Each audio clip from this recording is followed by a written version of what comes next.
नमस्कार, मैं हूं आपके साथ अभिषेक पुंडीर।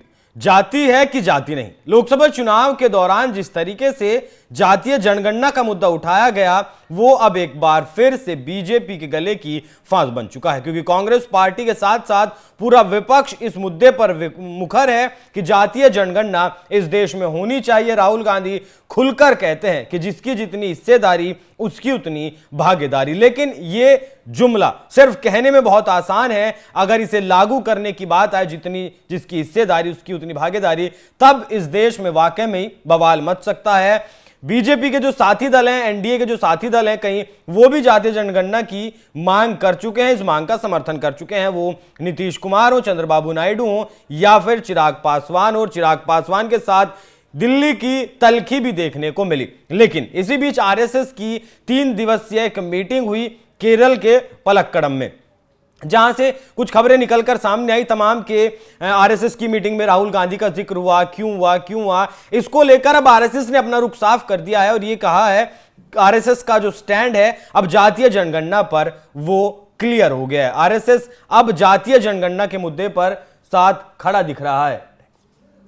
आरएसएस ने इस मामले पर कहा कि हमारी राय स्पष्ट है, कौन सी जाति किस मामले में पिछड़ गई, किन समुदायों पर विशेष ध्यान की जरूरत है। इन चीजों के लिए कई बार सरकार को उनकी संख्या की जरूरत पड़ती है, ऐसा पहले भी हो चुका है। हाँ, जातिगत नंबर का इस्तेमाल उनकी भलाई के लिए किया जा सकता है, ना कि इसे चुनावी मुद्दा बनाया जाना चाहिए और राजनीति के लिए इस्तेमाल भी इसे नहीं करना चाहिए। मतलब एक तरफ आरएसएस की तरफ से इस मुद्दे पर अपनी सहमति दे दी गई है कि जातीय जनगणना देश में होनी चाहिए, लेकिन शर्त भी रख दी है कि इसका यूज पॉलिटिकल तौर पर नहीं होना चाहिए। जिस तरीके से जो पिछड़ा हुआ है उसे आरक्षण का लाभ दिया जा सके, इस तरीके से करना चाहिए। वैसे एक बात और ध्यान देने वाली है, हाल के दिनों में जिस तरह से संघ को आरक्षण या फिर जातीय जनगणना का विरोधी साबित करने की कोशिश की गई थी, संघ को अब मजबूरन उस पर अपना रुख साफ करना पड़ा।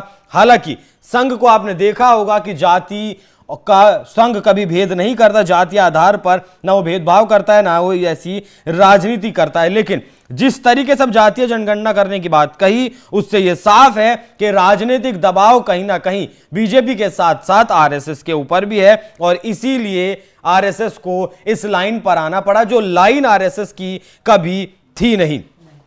जातीय संख्या को सार्वजनिक करके इसका इस्तेमाल नहीं करना चाहिए, यह बहुत बड़ी बात आरएसएस की तरफ से कही गई है और हरी झंडी एक तरीके से दे दी गई है कि जातीय जनगणना इस देश में होनी चाहिए। लेकिन इसी बात को चिराग पासवान भी कह चुके हैं कि जातीय जनगणना देश में होनी चाहिए, लेकिन उसके आंकड़े सार्वजनिक नहीं करने चाहिए। तो अब देखिए आप किस तरीके से सदन के भीतर बीजेपी के ऊपर दबाव है। उसने 6 बिल पेश किए और 6 के 6 बिल कुछ जेपीसी को भेज दिए, कुछ बिल उसे वापस लेने पड़े। अब आरएसएस भी एक्टिव है। जिस तरीके से 4 राज्यों में चुनाव होने वाले हैं, झारखंड में चुनाव है, आपका हरियाणा में, जम्मू कश्मीर में, महाराष्ट्र में चुनाव है, इसीलिए और महाराष्ट्र में आरएसएस काफी मुखर भी रहता है और एक्टिव भी रहता है। इसी वजह से आरएसएस को अपनी लाइन क्लियर करनी पड़ी कि जो नुकसान लोकसभा चुनाव 2024 में हुआ वो नुकसान विधानसभा के चुनाव में ना होना पड़े। तो क्या ऐसा कहा जा सकता है कि मोदी के साथ चट्टान बनकर आरएसएस अब खड़ा हो गया है कि आप करवाइए जातीय जनगणना, हम आपके साथ हैं, भले ही विपक्ष कितना भी नैरेटिव क्यों ना बना ले कि जातीय जनगणना बीजेपी नहीं करवाना चाहती या फिर आरक्षण की विरोधी है, या फिर इसके दूसरे मायने भी हैं कि वो बीजेपी से अब अलग थलग उसकी राय है और वो बीजेपी में अब परिवर्तन चाहता है। जिस तरीके से बीजेपी आलाकमान कभी ना तो जातीय जनगणना के पक्ष में खड़ी नजर आई और ना ही खुलकर विरोध करती हुई नजर आई। बिहार में जब जातीय जनगणना नीतीश कुमार ने करवाई थी तो उसके विरोध में बीजेपी नहीं थी, बल्कि बीजेपी ने इसको स्वागत किया था, लेकिन कभी यह नहीं कहा था कि हम जातीय जनगणना करवाएंगे। तेजस्वी यादव के साथ जब गठबंधन में आए तब वो जातीय सर्वे बिहार में करवाया गया। अब बीजेपी के लिए बहुत मुश्किल है। आरएसएस ने तो हरी झंडी दे दी है कि अब वाकई में ही